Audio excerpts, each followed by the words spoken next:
निर्मला से सटकर बैठा संतोष अपनी उंगली से उसके बदन पर रेखाएं खींचने लगा तो वह कसमसा उठी। जिंदगी में पहली बार उसने किसी मर्द की इतनी प्यार भरी छुअन महसूस की थी। निर्मला की इच्छा हुई कि संतोष उसे अपनी बाहों में भरकर इतनी जोर से भींचे कि निर्मला के मन की बात समझकर संतोष की आंखों में चमक आ गई। उसके हाथ निर्मला के बदन पर फिसलते हुए गले तक पहुंच गए, फिर ब्लाउज से झांकती गोलाइयों तक। तभी बाहर से आवाज सुनाई पड़ी, दीदी, चाय बन गई है।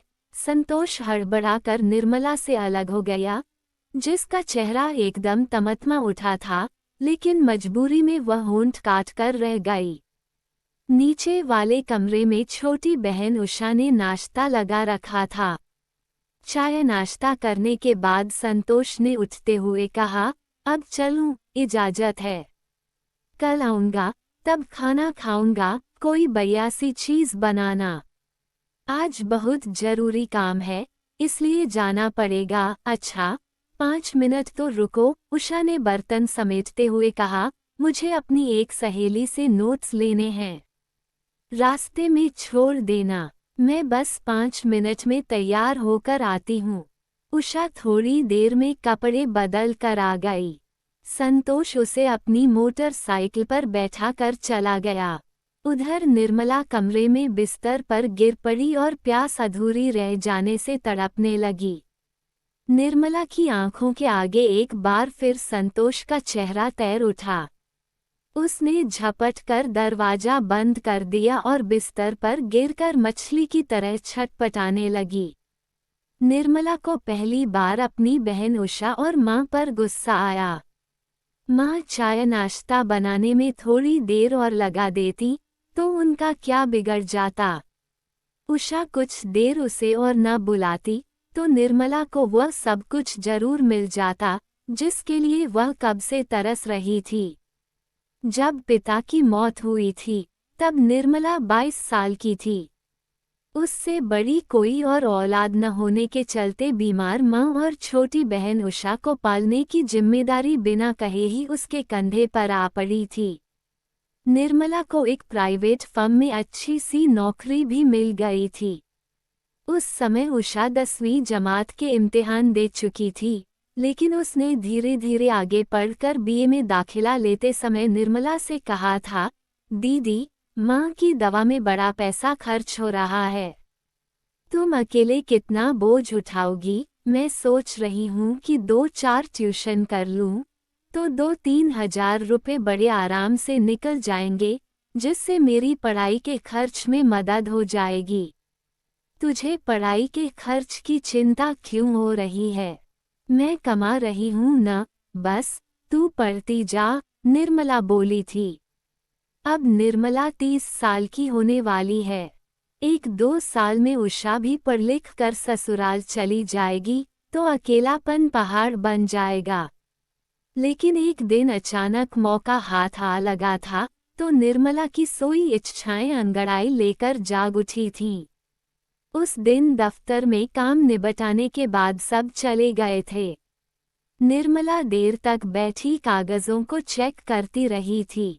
संतोष उसकी मदद कर रहा था।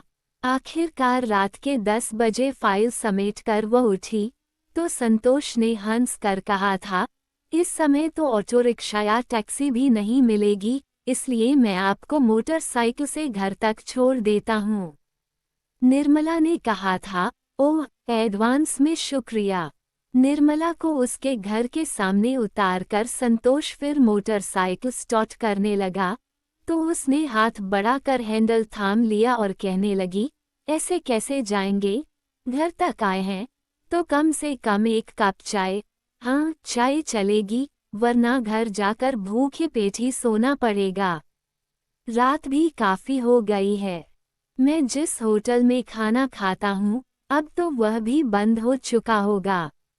आप होटल में खाते हैं? और कहाँ खाऊंगा? क्यों? आपके घर वाले? मेरा कोई नहीं है। मैं माँ बाप की एकलौती औलाद था।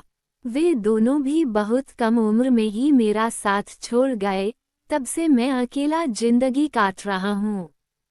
संतोष ने बहुत मना किया, लेकिन निर्मला नहीं मानी थी। उसने जबरदस्ती संतोष को घर पर ही खाना खिलाया था। अगले दिन शाम के 5 बजे निर्मला को देखकर मोटरसाइकिल का इंजन स्टार्ट करते हुए संतोष ने कहा था, आइए बैठिए। निर्मला ने बिना कुछ बोले ही पीछे की सीट पर बैठकर उसके कंधे पर हाथ रख दिया था। घर पहुंचकर उसने फिर चाय पीने की गुजारिश की तो संतोष ने 1-2 बार मना किया, लेकिन निर्मला उसे घर के अंदर खींच कर ले गई थी। इसके बाद रोज का यही सिलसिला हो गया। संतोष को निर्मला के घर आने या रुकने के लिए कहने की जरूरत नहीं पड़ती थी। खासतौर से छुट्टी वाले दिन तो वह निर्मला के घर पड़ा रहता था। सब ने उसे भी जैसे परिवार का एक सदस्य मान लिया था। एक दिन अचानक निर्मला का सपना टूट गया। उस दिन उषा अपनी सहेली के यहाँ गई थी।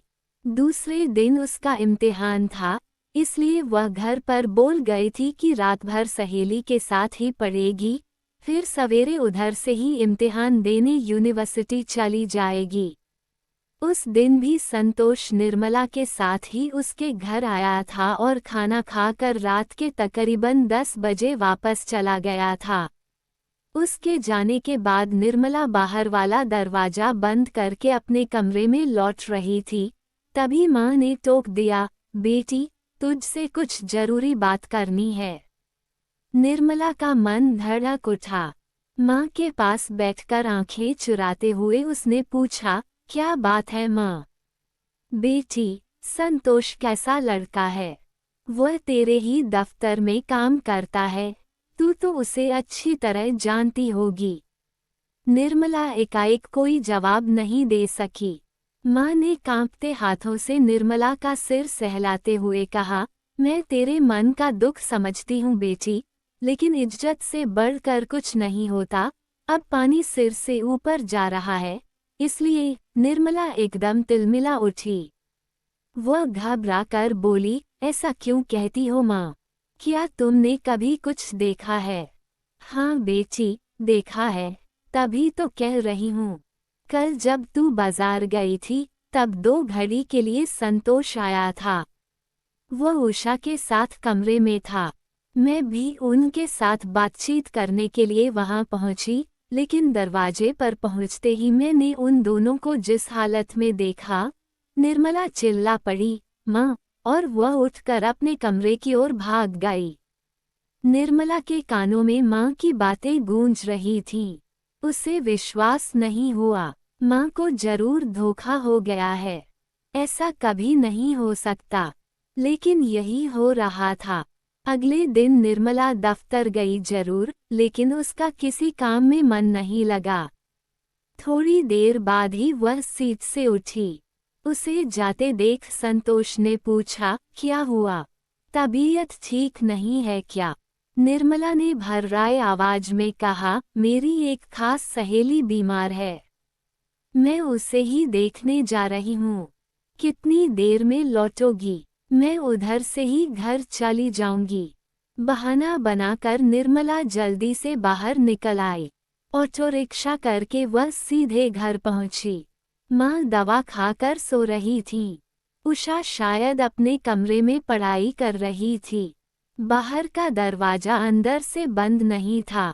इस लापरवाही पर उसे गुस्सा तो आया, लेकिन बिना कुछ बोले चुपचाप दरवाजा बंद करके वह ऊपर अपने कमरे में चली गई।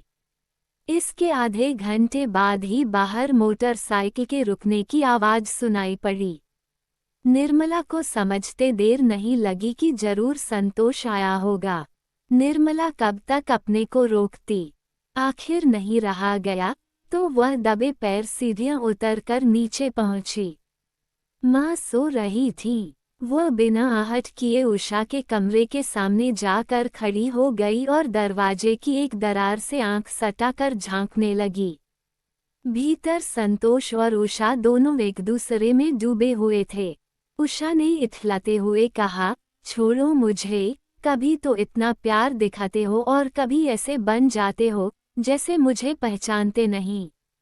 संतोष ने उषा को प्यार जताते हुए कहा, वह तो तुम्हारी दीदी के सामने मुझे दिखावा करना पड़ता है। उषा ने हंसकर कहा, बेचारी दीदी कितनी सीधी हैं, सोचती होंगी कि तुम उनके पीछे दीवाने हो। संतोष उषा को प्यार करता हुआ बोला, दीवाना तो हूँ, लेकिन उनका नहीं, तुम्हारा। कुछ पल के बाद वे दोनों वासना के सागर में डूबने उतराने लगे। निर्मला होठों पर दांत गड़ाए अंदर का नजारा देखती रही, फिर एकाएक उसकी आंखों में बदले की भावना कौंध उठी। उसने दरवाजा थपथपाते हुए पूछा, संतोष आए हैं क्या? चाय बनाने जा रही हूँ। संतोष उठने को हुआ तो उषा ने उसे भींच लिया, रुको संतोष, तुम्हें मेरी कसम, पागल हो गई हो। दरवाजे पर तुम्हारी दीदी खड़ी है। और संतोष जबरदस्ती उठकर कपड़े पहनने लगा। उस समय उषा की आंखों में प्यार का एहसास देखकर एक पल के लिए निर्मला को अपना सारा दुख याद आया। माँ के कमरे के सामने नींद की गोलियां रखी थीं। उन्हें समेटकर निर्मला रसोई घर में चली गई। चाय छानने के बाद वह एक कप में ढेर सारी नींद की गोलियां डालकर चम्मच से हिलाती रही, फिर ट्रे में उठाए हुए बाहर निकल आई। संतोष ने चाय पीकर उठते हुए आंखें चुराकर कहा, मुझे बहुत तेज नींद आ रही है, अब चलता हूँ, फिर मुलाकात होगी। इतना कहकर संतोष बाहर निकला और मोटरसाइकिल स्टार्ट करके घर के लिए चला गया। दूसरे दिन अखबारों में एक खबर छपी थी, कल मोटरसाइकिल पेड़ से टकरा जाने से एक नौजवान की दर्दनाक मौत हो गई। उसकी जेब में मिले पहचान पत्रों से पता चला कि संतोष नाम का वह नौजवान एक प्राइवेट कंपनी में काम करता था। दोस्तों, अगर वीडियो अच्छा लगा तो वीडियो को लाइक और चैनल को सब्सक्राइब जरूर करें। और इन कहानियों को सुनाने का उद्देश्य किसी को परेशान करना बिल्कुल भी नहीं है। ये कहानी आपको इसलिए सुनाई जाती है ताकि आप लोग इन कहानियों में से कुछ न कुछ सीख सको और अपने जीवन में उस चीज़ को अप्लाई कर सको।